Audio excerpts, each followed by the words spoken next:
ഞാൻ ഇപ്പം നിൽക്കുന്നത് എൻ്റെ കാലടി വാർഡിലെ തളിയൽ പനങ്ങോട്ടുകടവ് എന്ന് പറയുന്ന സ്ഥലത്താണ്. കഴിഞ്ഞ 11-ാം തീയതി വ്യാഴാഴ്ച ഒരു കാറ്റും മഴയും ഒക്കെ വന്നപ്പോൾ ഇവിടെ ഉള്ള ഏകദേശം 3-4 വീടുകളുടെ ഷീറ്റോടുകൂടി ഷീറ്റും ഫാനും എല്ലാം കൂടെ പറന്ന് വേറെ വിളയിലാണ് പോയത് 3 വീടുകളുടെ. അപ്പോൾ അന്ന് ഇവിടെ വന്നു. അന്ന് ഒരു മീറ്റിങ്ങിലായിരുന്നു ഞാൻ. ആ സമയത്ത് ആക്കുളത്ത് ഇതുപോലെ മഴയായിരുന്നു. അവിടുത്തെ പ്രശ്നം നോക്കിക്കൊണ്ടിരിക്കുമായിരുന്നു. അതിനുശേഷം നമ്മുടെ ഈ മഴക്കാലത്ത് എന്തൊക്കെ ചെയ്യണം എന്നുള്ളതുമായിട്ട് ബന്ധപ്പെട്ട് നഗരസഭയുടെ ഒരു മീറ്റിംഗ് ഉണ്ടായിരുന്നു, സ്റ്റിയറിംഗ് കമ്മിറ്റി ഉണ്ടായിരുന്നു. അപ്പോൾ അതിലിരിക്കുന്ന സമയത്താണ് ഇവിടെ നിന്ന് വിളിക്കുന്നത്. ഇവിടെ ഇങ്ങനെ ഷീറ്റ് പറന്നു പോയി പെട്ടെന്ന്. അപ്പം ഞങ്ങൾ ആ മീറ്റിങ്ങിൽ ഡിസിഷൻ എടുത്തതിന് ശേഷം ഇവിടെ വന്ന് നോക്കിയപ്പോഴാണ് എനിക്ക് മനസ്സിലാക്കാൻ പറ്റിയത്, നമ്മൾ നേരത്തെ കണ്ട പോലെയൊന്നുമല്ല, ഷീറ്റോടുകൂടി പറന്ന് ഫാനും എല്ലാം കൂടി പറന്ന് അപ്പുറത്തെ വിളയിൽ കിടക്കുകയാണ്. ഇവരുടെ മെത്തയും മറ്റ് വീട്ടിനകത്തുള്ള എല്ലാ സാധനങ്ങളും നനഞ്ഞു കിടക്കുകയാണ്. ഇതൊരു 8ഓളം ഫാമിലികൾ താമസിക്കുന്ന ഒരു പുറമ്പോക്കാണ്. പനങ്ങോട്ട് കടവെന്ന് പറയുന്ന ഡോബി കടവിൻ്റെ ചുറ്റും താമസിക്കുന്ന പുറമ്പോക്കിൽ താമസിക്കുന്ന 8ഓളം കുടുംബങ്ങളാണ്. ഇവരുടെ അലക്ക് ജോലി ചെയ്തുകൊണ്ടിരുന്ന കുറേ ആൾക്കാരാണ്. അവരുടെ സൗകര്യാർത്ഥം ഇവിടെ ചെറിയ വീട് വെച്ച് താമസിച്ചു. അത് പിന്നെ ഇഷ്ടിക കെട്ടി ഷീറ്റിട്ടു, അങ്ങനെ അവർ താമസിച്ചിരിക്കുകയാണ്. ആ സമയത്താണ് ഇങ്ങനെ ഒരു ദുരിതം വന്നത്.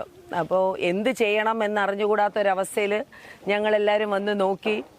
എന്തായാലും ഉടനെ തന്നെ എന്തെങ്കിലും അടിയന്തിരമായിട്ട് എന്തെങ്കിലും എത്തിക്കണം, ഇവരെ സ്കൂളിലോട്ട് മാറ്റി പാർപ്പിക്കണം എന്നൊക്കെ വിചാരിച്ചു. ഉടനെ തന്നെ നമ്മുടെ ഇപ്പോഴത്തെ നിയോജക മണ്ഡലത്തിൻ്റെ MLA കൂടിയായിട്ടുള്ള പ്രിയങ്കരനായിട്ടുള്ള രാജീവേട്ടനെ അറിയിക്കാം എന്ന് വിചാരിച്ചു. ഇവിടെ മണ്ഡലത്തിൻ്റെ BJPയുടെ പ്രതിനിധികളും എല്ലാം വന്നു, വാർഡിൻ്റെ എല്ലാവരും വന്നു. അങ്ങനെ ഒന്ന് അറിയിച്ചതിൻ്റെ ഭാഗമായിട്ട് അടുത്ത ദിവസം വെള്ളിയാഴ്ച രാവിലെ 8:30 ഇവിടെ സ്ഥലം സന്ദർശിച്ചു. അദ്ദേഹത്തിന് കാര്യം പറഞ്ഞു മനസ്സിലായി. അപ്പോൾ വില്ലേജ് ഓഫീസറെ അതിൻ്റെ തലേ ദിവസം വില്ലേജ് ഓഫീസറെ വിളിച്ചപ്പോൾ അദ്ദേഹം പറഞ്ഞത് ഒന്നും ചെയ്യാൻ പറ്റില്ല എന്നായിരുന്നു പറഞ്ഞത്. പിന്നെ KCBയുടെ സപ്പോർട്ടെല്ലാം ഉടനെ തന്നെ കിട്ടി. അപ്പോൾ രാജീവേട്ടനോട് സംസാരിച്ചു. അപ്പോൾ പറഞ്ഞു ഇവർ എങ്ങനെ താമസിക്കും എന്നുള്ളതുകൊണ്ട് രാജീവേട്ടൻ പറഞ്ഞ ഒരു കാര്യം ചെയ്യൂ, ഉടനെ തന്നെ നമുക്ക് എന്തെങ്കിലും ചെയ്യാം, ഇന്ന് തൊട്ട് തന്നെ പണി തുടങ്ങൂ, ഞാനത് ക്ലിയർ ചെയ്യാമെന്ന് പറഞ്ഞു. അങ്ങനെ ഷീറ്റ് ഇടാനായിട്ട് തുടങ്ങി. രാജീവേട്ടൻ തന്നെ സ്വന്തം കയ്യിൽ നിന്ന് പൈസ തന്നു. അപ്പം ഇവരെല്ലാവരും കൂടെ ഒരുമിച്ച് ഒരുപക്ഷെ ഇതുവരെ എന്തെങ്കിലും പ്രശ്നങ്ങൾ അങ്ങോട്ടും ഇങ്ങോട്ടും ഉണ്ടെങ്കിലും അതെല്ലാം മാറ്റിക്കൊണ്ട് ആ 11-ാം തീയതിക്ക് ശേഷം ഇന്ന് വരെയും എല്ലാ ദിവസവും ഞാനിവിടെ വരും. ഇവിടെയുള്ള എല്ലാവരുടെയും ഒരു ഒത്തൊരുമ കാണാൻ എനിക്ക് പറ്റി. ഈ പെണ്ണുങ്ങളെല്ലാവരും കഷ്ടപ്പെടുന്നവരാണ്. ഒരു വീട്ടിലാണ് താമസിക്കുന്നത്, ഒരു സ്ത്രീയും 2 പെൺകുട്ടികളും ഒറ്റയ്ക്ക് താമസിക്കുന്ന വീടാണ്. അവർക്ക് വേറെ വരുമാന മാർഗങ്ങളൊന്നുമില്ല. അപ്പോൾ അവർ കൈകൂപ്പി തൊഴുതുകൊണ്ട് പറയാണ്, ഞങ്ങൾക്ക് ഇന്നേ വരെ ഇങ്ങനെ ഒരു സഹായം കിട്ടിയിട്ടില്ല. എന്തായാലും MLAക്ക് വളരെയധികം നന്ദിയുണ്ട്. എപ്പോഴും ഇവരുടെ വായിൽ നിന്ന് നമുക്ക് പറയുന്നത് ഇത്രയും അടിയന്തിരമായിട്ട് ഇങ്ങനെ ഒരു സഹായം എത്തിക്കുമെന്ന് വിചാരിച്ചിരുന്നിട്ടില്ല. അപ്പം രാജീവേട്ടന് ഒരുപാട് സ്നേഹമാണ് ഇവർ കൊടുക്കുന്നത്. എല്ലാ ദിവസവും ഇവർക്ക് ഫുഡ് അറേഞ്ച് ചെയ്ത് കൊടുക്കുന്നുണ്ട്. ഇവിടെ തളിയലിലെ ഒരു പൗരസമിതിയുടെയും കൂടെ സഹായത്തോടു കൂടി ഇവിടെയുള്ള എല്ലാവരും ഒറ്റക്കെട്ടായി നിന്നുകൊണ്ട് ഈ പണി പൂർത്തിയാക്കാനായിട്ട് നടക്കുകയാണ്. ഇപ്പോൾ 3 വീടുകളുടെ പണി പൂർത്തിയായി കഴിഞ്ഞു.